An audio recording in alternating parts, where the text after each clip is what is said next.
안녕하세요. 산논술 강사 김광순입니다. 2022학년도 산논술 온라인 설명회 시작하도록 하겠습니다. 논술 입시와 관련된 고급 정보를 드리기 위해서 산논술 대표 강사 심원 선생님 나오셨습니다. 안녕하십니까. 산논술 심원입니다. 네, 심원 선생님은 논술만 거의 10년 이상 가르쳐 오신 분이죠? 14년입니다. 14년이니까요. 정확하게. 그렇네요. 근데 논술 학생들 대상으로만 가르치신 게 아니라 일반인들 글쓰기 클래스도 이끄시고 글쓰기 관련된 책도 저술하시고 네. 2권 정도 책을 쓰셨죠 벌써. 예, 작년에도 한 권 나왔고요. 학생들 가르치는 것은 입시 논술 쪽에서는 이제 계속 해왔던 일이고, 이제 글쓰기 자체를 어떻게 해야 될까? 이런 것도 좀 관심이 있어서 도서관 강연이나 이것저것에서 이제 강연하고 있습니다. 그러니까 말하자면은 글쓰기와 입시에 대해서는 심원 선생님이 전문가다라고 저희가 이제 믿어도 괜찮을 것 같은데요. 네, 믿어주십시오. 예, 저희 오늘 입시 설명회 제목이 네. 논술은 여전히 중요하다예요. 요거 관련해서 심원 선생님에게 지금 제가 여쭤볼 게 있는데, 네. 논술 올해도 보는 겁니까? 질문이 너무 수준이 낮네요. 근데 가끔가다 그렇게 물어보시는 분도 있더라고요. 주변에서 야, 논술 없어진다며? 어떻게? 이렇게 물어보는데 저도 주변에 걱정이 너무 많아요. 가짜 뉴스입니다. 저희가 이제 사실 확인 한번 해봐야 되겠죠. 내년에도 논술은 당연히 시험 보고요. 네. 여러분들이 지금 생각하고 계시는 것보다 훨씬 많이 뽑습니다. 아, 정말요? 네. 대체 얼마나 뽑는 겁니까? 표를 한번 보시죠. 표를 보시면은 논술로 1명 네. 뽑을 때 수능으로 3명을 뽑죠. 그래서 비율로 따지면 25대 75니까 굉장히 많이 뽑는 거죠. 아, 수능이라고 하면 이제 정시 선발 인원을 말하는 거죠? 그렇죠. 정시에서 3명 뽑을 때 논술로 1명을 뽑으니까 이게 무슨 3명 뽑을 때 0.1명 혹은 10명 뽑을 때 1명이 아니고 3명당 1명입니다. 논술은 사실 거의 학생들을 선발하지 않는다. 네. 이제는 없어진 전형이다. 이렇게들 많이 생각을 하시는데, 그거는 이제 하위권이나 예. 지방대학들은 당연히 안 보죠. 예전엔 지방대학들도 봤거든요. 근데 이제 인서울 상위권 대학은 논술을 안 볼 이유가 없습니다. 왜냐하면 논술 전형을 가지고 우수한 학생들을 뽑을 수 있다는 것을 이미 몇 년에 걸쳐가지고 20년 가까이 확인을 해왔기 때문에 어지간한 불필요가 나타나지 않는 한 논술 전형은 계속 되죠. 그래서 표에서 보시면 알겠지만 지금 표를 보시면 연세대부터 숙명여대까지 쭉 인서울 상위권 대학이라는 대학들 나와 있죠. 네. 인원을 보시면 논술로 2,000명 뽑을 때 수능 정시로 6,000명 정도 뽑죠. 그러니까 1대3 정도 되는 겁니다. 네. 야, 이거 중앙대나 한국외대 이런 데는 논술로 한 300여 명 정도까지 선발을 하네요. 이제 절대적인 인원보다 비율이 중요하죠. 네. 중대 같은 경우에 논술로 300명 뽑을 때 네. 수능으로 450명 뽑잖아요. 네. 그러면 중대는 논술로 들어가기가 훨씬 더 쉽다고 생각할 수도 있어요. 왜냐하면 나중에 말씀드리겠지만 논술 준비하는 학생이 그렇게 많지 않거든요. 그렇군요. 네. 여기까지가 말하자면 우리가 흔히 인서울 생각하는 네. 숙명여대까지 상위 12개 네, 대학교 12개 대학. 의 전형만 합해서 말씀을 드린 거고요. 네. 요것만 논술을 보는 건 아니죠. 그렇죠. 이제 전체로 확장시키면 더 많죠. 그래서 전체 인원을 한번 보실까요? 전체 인원을 보면은 논술로 4,000명 뽑을 때 수능으로 10,000명 정도 뽑잖아요. 그러면 이 숫자를 잘 생각해 보세요. 예를 들면 내가 올해 대학을 갈 수 있는 길이 논술도 있고 수능도 있잖아요. 네. 그럼 만약에 내가 논술을 안 해. 나는 정시에 올인할 거야 라고 생각하고 수능만 공부했을 때 내가 놓치는 자리가 4,000개가 있어요. 수능으로만 갔을 때 10,000자리를 놓고 경쟁할 거냐, 아니면 논술까지 합쳐가지고 15,000자리를 가지고 내가 도전을 할 거냐. 이게 굉장히 중요한 문제입니다. 그러니까 이 숫자를 허투루 보시면 안 돼요. 이 4,000명이라는 숫자를. 그러니까 인서울 상위권 대학을 노리는 학생들한테 논술 전형이라는 거는 사실 정말 중요한 기회가 되겠네요. 그렇죠. 이걸 안 하는 것 자체가 약간 정신이 없는 거라고 할 수 있죠. 네, 이거 지금 보시는 학부모 여러분들 네. 중에서 이런 생각도 하실 거예요. 논술 4,000명밖에 안 뽑아? 수능은 11,406명밖에 안 뽑아? 네. 이렇게 인원이 적어? 이런 생각들이 그렇죠. 많이들 하실 거고. 지금 이게 이제 논술 전형을 보는 대학의 전체 인문계 정원이거든요. 그러니까 생각보다 수능이 적죠. 그렇죠. 논술보다. 또 대다수 학부모님들은 그러면 대체 인원은 다 누가 뽑아? 그럼 내신으로 다 학생부 전형으로 뽑는 거 아니야? 이런 생각들 많이 하시잖아요. 그러니까 아까 이제 1대3이라고 말씀드렸잖아요. 네. 나머지 6이 뭐냐? 그게 학생부 전형입니다. 그러니까 입시를 생각하실 때 물론 수치에 조금 차이는 있겠지만 이렇게 생각하시면 돼요. 학생부 6, 논술 1, 정시 3 이렇게 생각하시면 되는데 문제는 과연 학생부 전형으로 내가 원하는 인서울 상위권 대학을 갈 수 있는가? 이겠죠. 그게 문제죠. 사실 네. 6이나 되니까 전체 60%니까 이게 네. 엄청 크게 열린 문 같지만 우리 애들한테는 또 그렇지는 않은 게 사실이잖아요. 근데 정확히 말씀드리면 학생부가 많잖아요. 네. 그 학생부가 열린 문이 맞아요. 네. 그러니까 아무데나 갈 거면 그러니까 그렇죠. 어느 대학이든 갈 거면 네. 학생부는 열려 있어요. 근데 중요한 건 내가 만약에 인서울 상위권 대학을 가고 싶다. 그러면 학생부는 열려 있는 문이 아니라 이제 좀 좁은 문이다. 굉장히 좁은 문이라고 할 수 있죠. 저희가 인서울 상위권에 말씀을 드리는데 네. 이렇게 한번 딱 정리를 해드리면 좋을 것 같아요. 우리가 흔히 심리적인 인서울 마지노선이라고 생각하는 데가 숙명여대잖아요. 네. 그러면 이제 학생부 전형으로 숙명여대를 지원할 수 있는 내신 등급이 어느 정도냐? 네. 한번 보시죠. 일반고 내신에서 2.5 정도, 그 다음에 양호한 학생부 비교과, 그 다음에 자사고 같은 경우에는 3.5 정도죠. 이게 그냥 지방에 있는 학교들이면 괜찮아요. 그렇죠. 공부 열심히 할만하죠. 하면 나올 수 있어요. 일반고 같은 경우는. 근데 저희가 지금 말씀드리는 건 그렇죠. 강남권에서 서울권에서 일반고 내신 2.5가 과연 쉬운 일이냐? 아주 어렵죠. 매우 어렵죠. 공부 정말 많이 해도 2.57, 네. 뭐 1, 2학년 합해서 3.1 나왔어. 그럼 네. 얘가 공부 안 한 학생이 아니거든요. 그렇죠. 정말 많이 한 학생인데 사실 2.5 안으로 들어오는 기회는 아주 제한적입니다. 그러니까 이제 가장 좀 답답한 학생들이 어떤 학생이냐? 내신 2.9, 2.8, 2학년까지 내신 2.98 이런 학생들 있죠. 그런 학생들이 이제 3학년 1학기까지 이제 내신 막차를 타야 되니까 네. 이제 죽으라고 공부를 하는데 문제는 이제 그 2.98 앞에 있는 네. 1점 후반대부터 2점 중후반대 애들이 네. 지금 죽도록 공부를 하거든요. 네. 거기에다가 3점 중후반대 애들도 정신 못 차리고 내신 공부 죽으라고 달리는 애들 있죠. 네. 그러다 보니까 3학년 1학기 내신은 약간 지옥문이 열렸다. 그렇죠. 이런 생각이 들 정도로 네. 어려운 도전입니다. 경험상으로 보면 대체로 이제 그런 학생들이 1학기 때는 수능 공부하고 내신에 몰입을 하죠. 그렇죠. 그리고 나서 이제 중간고사, 기말고사 끝나고 현실을 알게 되죠. 근데 좀 솔직하게 말씀드리면 늦어요. 그때 현실 인식한다는 것 자체가. 차라리 내신 3등급, 4등급 넘어가는 학생들은 선택지가 분명해요. 어차피 학생부 전형은 인서울 상위권을 노리는 거라면 접으면 되거든요. 그럼 내신을 할 필요가 없잖아요. 그렇죠. 내신은 관리 정도 하고 이제 수능하고 논술을 하면 되는데 이제 2등급 후반대, 3등급 초반 이런 학생들이 이제 학교에서는 항상 뭘 우선으로 여기겠어요? 내신. 그렇죠. 내신 공부 열심히 하고 내신 올려서 학생부로 가라. 이제 그 말을 듣고 그건 사실 누구나 하는 말이죠. 학교 열심히 다녀라 이런 네. 말이잖아요. 사실. 명절 때 친척들 오면은 아 그래 내신 열심히 해야지. 그런 말 듣고 그냥 아 내신 열심히 해야지 하고 하다가 결국은 한 3, 4개월을 그냥 허송세월하는 경우가 굉장히 많습니다. 그래서 지금 이 방송을 보시는 학부모님께서는 한번 생각을 해보세요. 우리 애가 내신이 2점대 후반이다. 과연 이걸 2.5까지 올릴 수 있을까? 2.5까지 올려가지고 진짜 숙대라도 내가 보낼 수 있을까? 라는 거 한번 생각을 해보시고 만약에 그게 아닌 것 같다.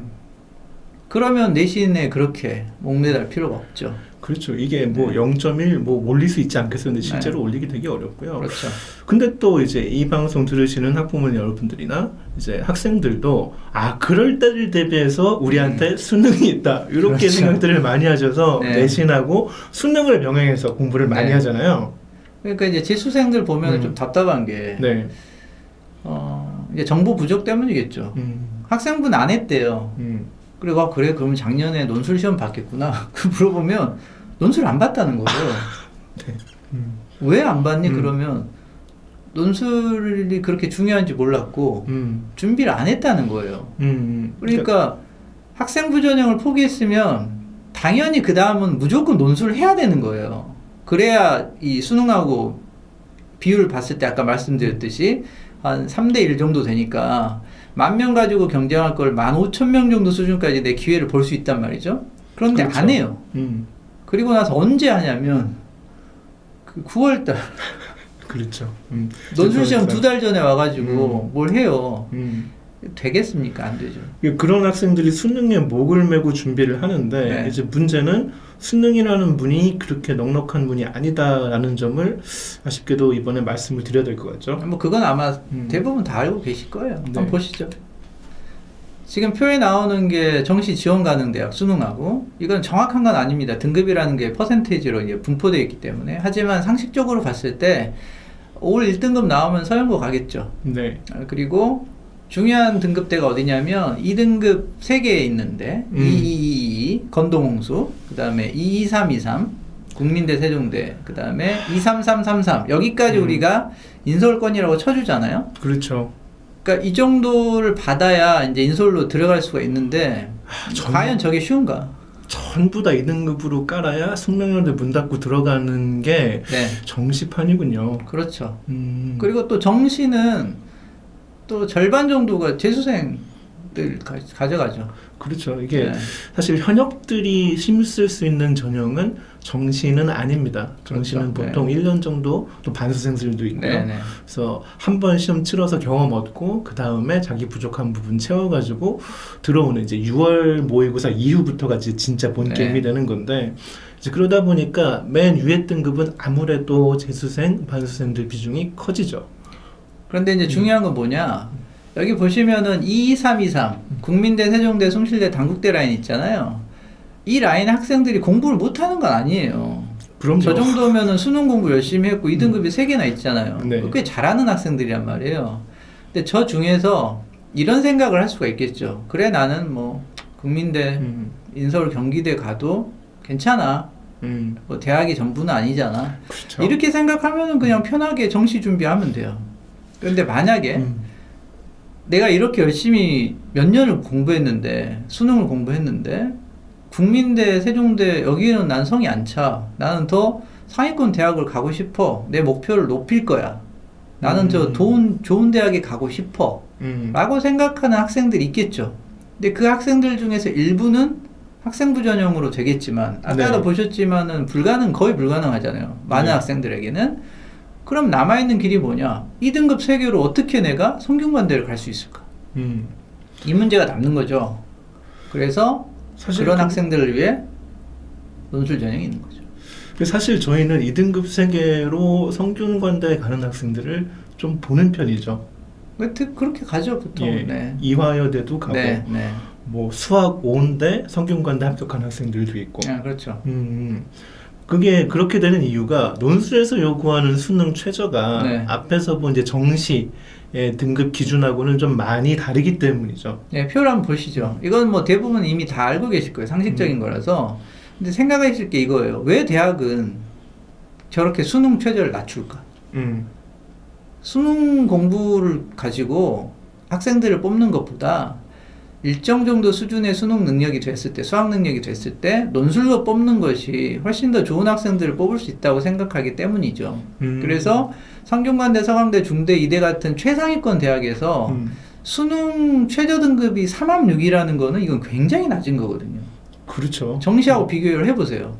그러면 그래 수능은 3합6이야? 그러면 너네는 뭘 잘해야 되니? 바로 논술을 잘해야 된다는 거죠. 그러니까 정시에서 아까 223 정도 얻은 학생이 네. 정시로는 숭실대를 가지만 성균관대를 도전할 수가 있다는 말이 되는 거겠군요. 근데 이거 잘 생각하실 게 이게 약간 좀 허황되어 보여요. 실제로도 예를 들면 선생님 저 22323이니까 성대 갈 거예요. 이렇게 말하면 그래 뭐 쓸 수는 있지만 다 되는 건 아니에요. 네, 그렇습니다. 하지만 그 학생이 정말로 내가 가고 싶어. 그리고 나는 논술 공부를 할 어떤 계획도 있고 동기도 있고 열정도 있다. 그러면 도전해야죠. 그렇지 않은 경우에 막연히 그냥 나 2등급 3개 나오니까 성균관대 갈 거야. 뭐 이렇게 생각하면 그건 안 되죠. 근데 네. 또 저희들은 그런 학생들을 보기도 합니다. 그러니까 누가 붙느냐는 거예요. 그렇게 열심히 한 학생들이 붙는다는 거죠. 예, 이 학생 같은 경우는 이제 수능 성적 같은 건 맨 윗칸에 나와 있는데 3월 모의고사 잘 봤어요. 이게 근데? 전형적인 경우예요. 예. 수능 좀 잘 나오는 학생이 3월 모의고사 잘 봅니다. 그래서 이 학생은 뭐라고 생각했겠어요? 어차피 학생부는 좀 어려울 것 같으니까 정시 올인해야지. 이렇게 생각했겠죠. 하지만 생각을 잘하는 게 이 학생이 3월 모의고사 잘 나왔지만 2월부터 논술 공부를 했어요. 그러니까 이 학생은 기본적으로 방향이 나는 수능하고 논술 공부를 좀 더 병행해야 되겠어 이렇게 생각을 한 거죠. 근데 3월 모의고사 잘 나오면 이제 어깨에 힘이 빡 들어가겠죠. 그래서 그럼 이 정도면 나 막 중대도 가고 막 서강대도 갈 수 있는 거 아니야? 좀만 더 수능하면 되는 거 아니야? 라고 생각하고 수능을 열심히 하죠. 결과는 6월 모의고사 2, 3, 1, 3, 3 실제 수능 2, 3, 2, 4, 1 이걸로 정시에 어디를 갑니까? 본인이 희망하는 대학은 갈 수가 없죠. 그렇죠. 처음에 본인이 희망했던 대학은 이미 물 건너갔죠. 만약에 이 학생이 논술 준비를 2월부터 안 했다고 생각을 하고 만약 9월 정도 수능 근처에 했다고 생각하면 합격이 어려웠겠죠. 하지만 2월 달부터 이 학생은 계획을 잘 세운 거예요. 혹시라도 수능이 안 나올 수도 있으니 논술 공부를 같이 해야 되겠다. 그래서 결과적으로 보면 2개 대학을 붙고 하나 예비 받았죠. 중대 숙대 합격을 했네요. 네. 2, 3, 2, 4, 1로는 숙대 합격도 사실 정시로는 이제 아예 불가능한 상황인데. 그리고 중대를 갔잖아요. 그렇죠. 그러면 뭐 입시 성공이죠. 이렇게 생각하시면 돼요. 논술을 준비한 학생들은 논술로 합격하면 성공이에요. 그냥 그의 입시는 더 잘 될 수가 없어요. 그렇죠. 네. 자기 정시 등급으로는 이제 아예 생각할 수 없는 대학을 그렇죠. 합격을 하는 거니까. 예. 그리고 이제 예비 3번으로 나왔는데 좀 아깝죠. 그렇죠? 근데 이제 서강대 인문 예비 3번 정도가 나오면 네. 이 학생은 충분히 합격할 논술 실력을 딱 2월부터 10월까지 공부해서 갖췄다. 그렇죠. 예비 1, 2번을 받은 학생들은 사실 합격했다고 보면 돼요. 근데 이제 아주 불운한 뭔가 문제가 있었겠죠. 근데 사실 불운이라고 볼 수도 없는 게 중앙대 아마 이 학생은 이제 중앙대를 목표로 하고 공부를 네. 했을 겁니다. 네. 1, 2학년 때는 나 서울대 연대 가고 싶어라고 생각을 했겠지만 네. 그게 이제 조금씩 낮아지지 않습니까? 네. 그래서 이제 실제 입시가 왔을 때 정시만 공부한 학생들은 정말 기대치가 낮아집니다. 네. 아주 바닥을 깁니다. 근데 이 학생은 다행히 그럴 필요가 없었던 거죠. 네. 논술이라는 비장의 무기를 준비를 했으니까. 이것도 잘 보시면 재밌는 게 서강대는 예비 3번이잖아요. 근데 중대는 붙었죠. 그죠? 네. 그러니까 논술이라는 게 모든 대학 문제는 다 어려워요. 모든 대학 문제는 다 어렵고 그래서 예를 들면 뭐 경희대를 붙었다고 해서 그럼 당연히 뭐 숙대는 붙는 거냐 그런 것도 아닙니다. 그래서 대학마다 특성들이 있기 때문에 그 특성에 맞게 또 준비도 열심히 했겠죠. 뭐 보면은 산논술 자체 등급 보면 A, B잖아요. 네. B뿔, B뿔 이렇게 나왔으니까 사실은 저 정도 나왔으면 상위 20%니까 뭐 당연히 붙어야 돼요. 그러니까 나중에 말씀드리겠지만 저희 산논술 평가에서 상위권에 드는 학생들 합격률이 훨씬 더 높습니다. 실제로. 네. 말하자면은 자기 수능 성적, 네. 또 자기 내신 성적 이상의 대학을 노리는 학생들에게 논술 전형 준비는 거의 필수다라고 생각을 할 수밖에 없겠네요. 그러니까 정리를 하면 이렇게 되겠죠. 일단 학생부 전형을 쓸 수 있는가, 내가 내신 2.5가 되는가 확인하시고 안 되면 일단 접으시고, 그 다음에 수능, 내가 수능을 올려가지고 과연 상위권 대학을 갈 수 있는가 한번 생각해 보시고, 그게 안 된다 그러면 당연히 논술을 할 수밖에 없는 거죠. 네. 그러니까 논술은 어떻게 보면은 학생부 전형으로 어려운 학생들한테는 그냥 누구나 해야 되는 전형이에요. 뭐 선택이 아니고 거의 필수죠. 네. 심원 선생님 말씀 들어보니까 올해 논술 너무 보고요. 이제 논술 전형을 해야 될 학생들 너무 많을 것 같습니다. 네. 근데 이제 학부모님들 걱정은 이런 거죠. 논술 알겠는데, 그래 그만큼 뽑는 거 알겠는데 이런 욕망 내가 가져도 되는지, 대체 어떤 학생이 논술 합격하는 건지, 누가 논술 준비를 해야 되는 건지, 이런 부분들이 이제 좀 불안하실 텐데요. 그거 관련해서 이명기 선생님, 삼논술 전임 강사죠, 모시고 말씀 조금 더 들어보도록 하겠습니다. 이제 저는 가나요? 네, 가시면 됩니다. 좀 이따 뵙겠습니다.